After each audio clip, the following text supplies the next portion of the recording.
Hola a todos, mi nombre es Efraín Gómez, soy médico internista, cardiólogo, jefe de la unidad de cuidados intensivos cardiovasculares de la Clínica Chayo, y es para mí un honor compartir con ustedes este tema, diabetes y falla cardíaca. Más del 90% de los pacientes diabéticos son diabéticos tipo 2. Más del 60% de los pacientes con diabetes tipo 2 desarrollan enfermedad cardiovascular. Y la enfermedad cardiovascular es la responsable de alrededor del 80% de la mortalidad en pacientes con diabetes tipo 2.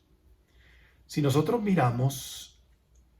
la incidencia de falla cardíaca de acuerdo a los niveles de hemoglobina glicosilada, observen ustedes cómo después de 5 de niveles de hemoglobina glicosilada empieza a aumentarse en forma lineal la incidencia de nuevos casos de insuficiencia cardíaca.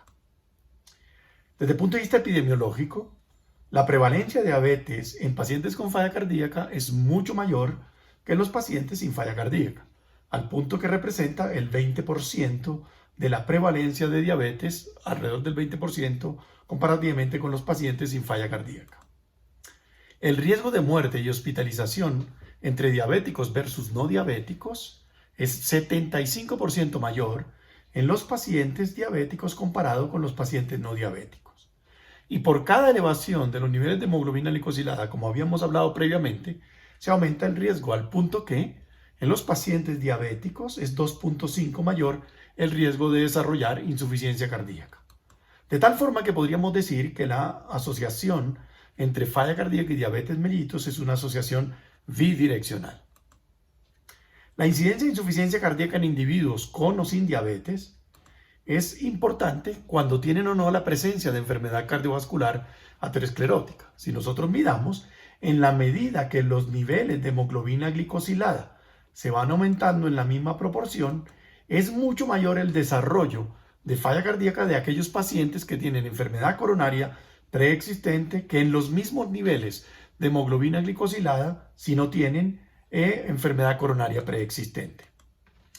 Por cada aumento del 1% de la hemoglobina glicosilada, hay un aumento de 8 a 36% de la incidencia de nuevos casos de insuficiencia cardíaca. El pronóstico de los pacientes con diabetes mellitus e insuficiencia cardíaca es importante porque si ustedes observan en esta curva de Kaplan-Meier, la mortalidad y hospitalización en pacientes con insuficiencia cardíaca con o sin diabetes es mucho mayor la mortalidad al punto que a los 5 años de seguimiento, los pacientes diabéticos tienen una sobrevida alrededor del 20% comparado con una sobrevida de alrededor del 80% de los pacientes con falla cardíaca sin diabetes. Inclusive en los estudios clínicos con medicamentos modificadores de la enfermedad, la sobrevida es mucho menor en los pacientes diabéticos comparado con los pacientes no diabéticos con la misma estrategia terapéutica.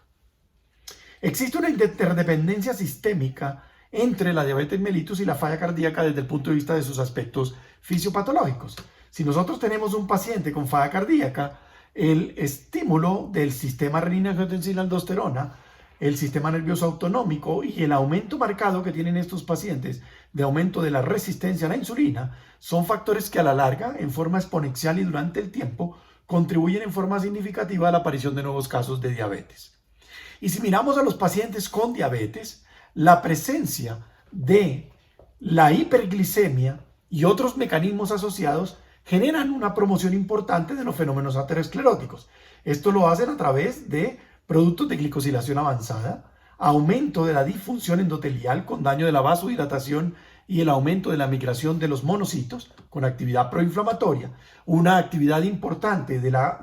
la agregabilidad plaquetaria que contribuye en forma significativa a los fenómenos protrombóticos, generando un proceso de aparición mucho más temprana y proinflamatorio y protrombótico de la enfermedad vascular aterosclerótica en el paciente diabético.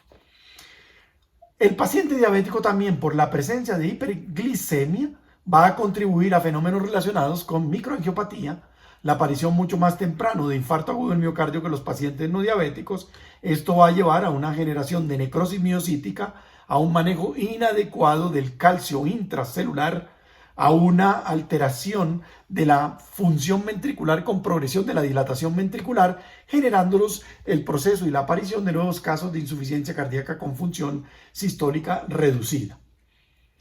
Igualmente, la presencia de hiperglicemia nos va a llevar a disfunción endotelial, a fenómenos asociados a microangiopatía, a mayor generación de fibrosis por la vía de los productos de glicosilación avanzada, por la vía de los productos de proinflamación y por un marcado aumento de la rigidez de la sarcómera. Este aumento de la rigidez de la sarcómera contribuye en forma significativa a un aumento de la disfunción diastólica, restricción de la función ventricular y la aparición de nuevos casos de falla cardíaca con función sistólica preservada.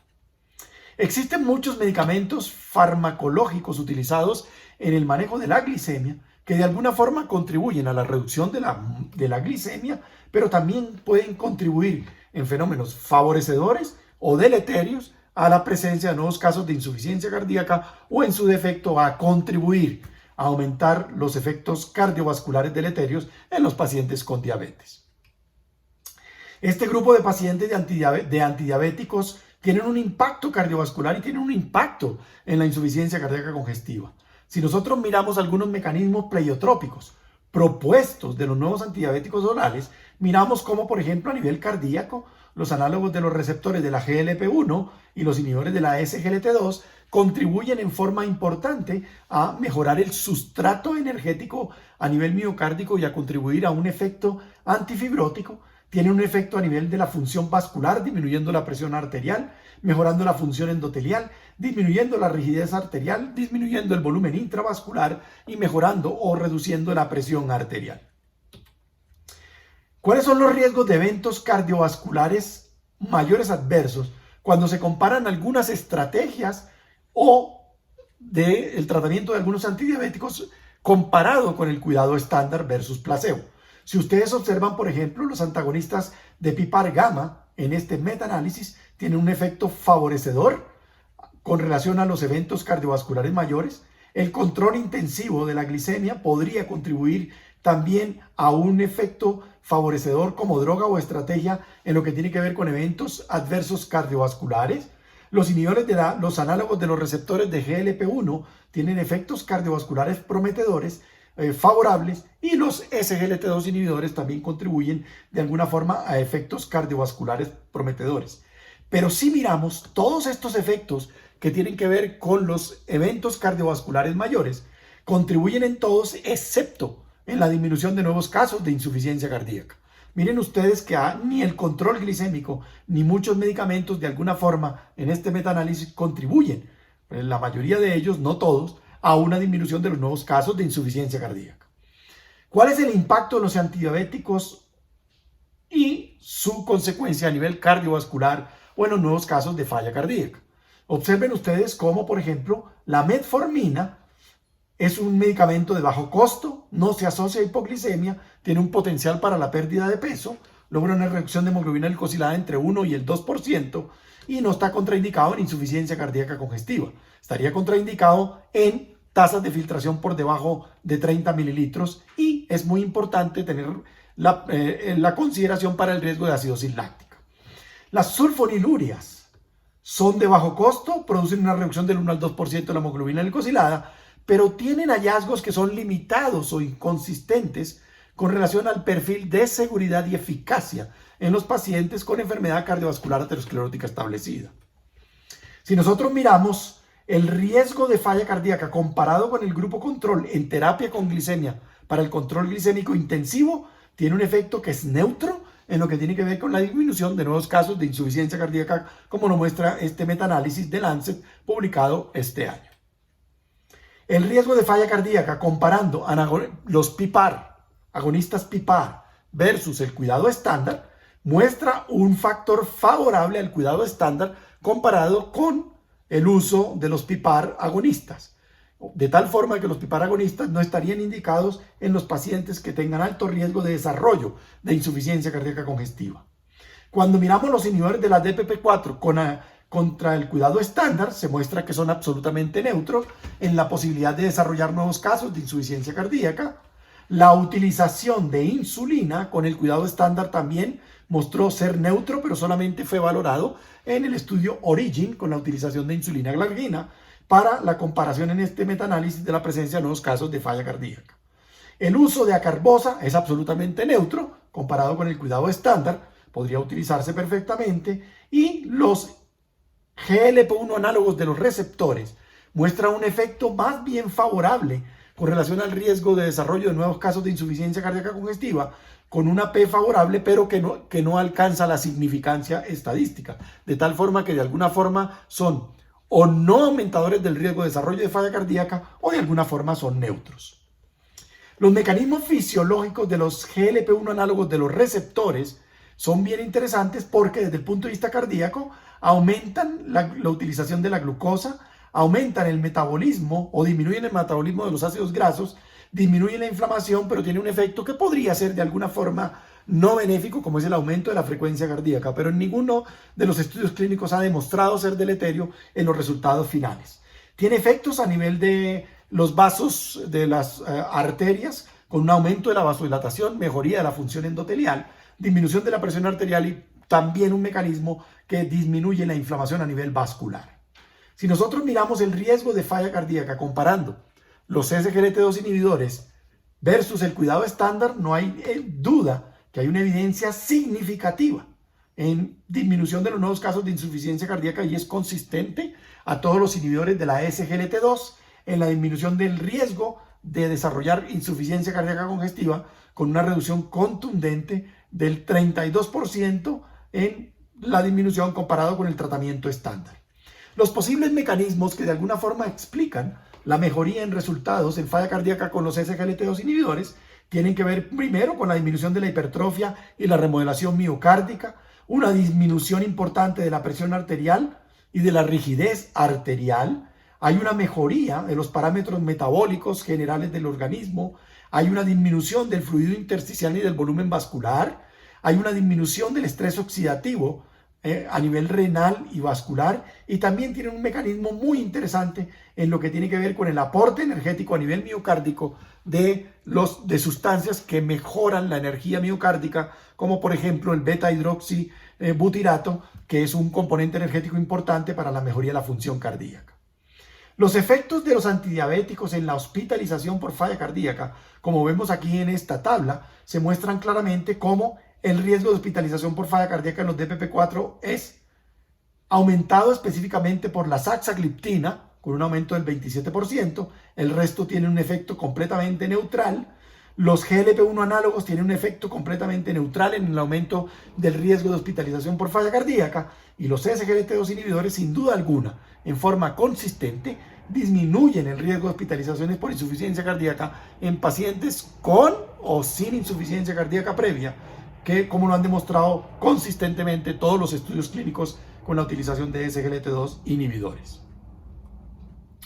¿Cuál es el riesgo de falla cardíaca comparando la pérdida de peso versus el cuidado estándar? Si nosotros miramos, por ejemplo, la data que nos aporta el Lookahead, miren ustedes cómo es un poco más favorecedor la estrategia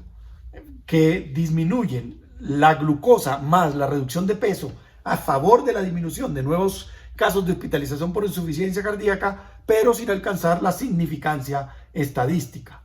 Si nosotros miramos la relación entre el cambio de peso corporal y el riesgo de falla cardíaca hecho por un análisis de metaregresión en este metaanálisis recientemente publicado en el Lancet, observen ustedes cómo en la medida que hay una reducción significativa en el cambio de peso, en la reducción de peso comparativamente en todos los estudios clínicos con antidiabéticos, ya sea orales o inyectables, se nota una reducción del riesgo relativo en forma significativa del desarrollo de nuevos casos de falla cardíaca, de tal forma que se vuelve importante no solamente el control de la glucosa, sino que también se vuelve importante lograr una reducción de peso en nuestros pacientes para ir en forma como lo demuestra este metaanálisis de regresión, en reducción del riesgo relativo de desarrollo de nuevos casos de insuficiencia cardíaca. Cuando miramos el algoritmo de manejo de la falla cardíaca con función sistólica reducida en los pacientes diabéticos o no diabéticos, no cabe ninguna duda que el tratamiento es exactamente igual para ambos grupos. La utilización y el pilar y el estándar de manejo de la insuficiencia cardíaca está dado por sacubitrilo valsartán, conjuntamente con la utilización de beta bloqueadores, conjuntamente con la utilización de antagonistas de mineralocorticoides, conjuntamente con los inhibidores de la SGLT2, tanto en pacientes diabéticos como en pacientes no diabéticos. Y probablemente si el paciente persiste con una fracción de eyección reducida, con menos del 45%, con péptido natriurético persistentemente elevado, con descompensaciones previas dentro de los 6 meses previos, con hospitalizaciones previas por falla cardíaca dentro de los 6 meses previos o la necesidad de uso de diuréticos o consulta por el servicio de urgencias, se podría indicar la adición de vericiguat, como fue demostrado en estudios clínicos recientes, o en su caso, incluso otra nueva molécula como es el omecamtiv mecarbil, que podría considerarse en esos pacientes que han tenido episodios de descompensación. Y si el paciente persiste sintomático y tiene un QRS elevado, más de 130 milisegundos de amplitud del QRS, se podría considerar la terapia de resincronización cardíaca con marcapaso tricameral, o si está en ritmo sinusal y la frecuencia cardíaca está por encima de 70 latidos por minuto, la utilización de ivabradina con un beneficio significativo en este grupo de pacientes. De tal forma que esta estrategia terapéutica, que involucra 4 pilares fundamentales: sacubitrilo valsartán, beta bloqueadores, antagonistas de mineralocorticoides e inhibidores de la SGLT2, comparado con el cuidado estándar, que eran inhibidores de la EKA-2 más beta bloqueadores, reduce la muerte cardiovascular, hospitalización por falla cardíaca en 62%, la muerte cardiovascular en un 50%, las hospitalizaciones por falla cardíaca en un 68% y la mortalidad por todas las causas en un 47% en los pacientes con falla cardíaca, sean o no sean diabéticos. Las guías de diabetes entonces involucran la utilización de pacientes con falla cardíaca de los SGLT2 inhibidores y la metformina. Se contraindica el uso de sasagliptina, pioglitazona y rosiglitazona en pacientes con diabetes y falla cardíaca. Los SGLT2 inhibidores disminuyen el riesgo de hospitalizaciones por falla cardíaca en pacientes diabéticos sin falla cardíaca. Por eso es muy importante tener esa consideración y tiene una indicación 1A, o sea, desde etapas tempranas su utilización disminuye las hospitalizaciones por insuficiencia cardíaca congestiva. Se puede dar perfectamente en conjunto con metformina, que es absolutamente neutro, no aumenta el riesgo de hospitalizaciones por falla cardíaca en este grupo de pacientes. Y los GLP-1 análogos de los receptores son neutros en el riesgo de hospitalización en pacientes con falla cardíaca, tienen una indicación 2BA en el grupo de pacientes de falla cardíaca, pero perfectamente se pueden utilizar porque nos permiten reducción o control mejor de la glicemia y adicionalmente contribuyen a una disminución importante de el peso corporal, que ustedes vieron que es un factor que podría ayudar a la disminución de nuevos casos de insuficiencia cardíaca congestiva. En conclusión y como mensajes para llevar a casa en forma importante, las estrategias o los fármacos que controlan la glicemia reducen el riesgo de eventos cardiovasculares ateroscleróticos fatales y no fatales y la mortalidad por todas las causas. Aunque no hubo un efecto general sobre la falla cardíaca, el riesgo varió según la clase de fármaco o la estrategia, con un efecto beneficioso potencialmente relacionado con el grado de pérdida de peso alcanzado con los SGLT2 inhibidores y los GLP-1 análogos de los receptores y cambios saludables en el estilo de vida y los SGLT2 inhibidores. Los SGLT2 inhibidores y los GLP-1 análogos y los cambios de estilo de vida saludable redujeron significativamente el riesgo de eventos ateroscleróticos fatales y no fatales y la presencia de nuevos casos de insuficiencia cardíaca. Las reducciones en el MACE y el riesgo de insuficiencia cardíaca fueron consistentes entre los pacientes con y sin enfermedad cardiovascular aterosclerótica, insuficiencia cardíaca o incluso con enfermedad renal crónica. Estas nuevas estrategias produjeron modificaciones en las guías de manejo de diabetes y riesgo cardiovascular, privilegiando medicación modificadora de la enfermedad y cambios intensivos de estilo de vida saludable. Muchísimas gracias.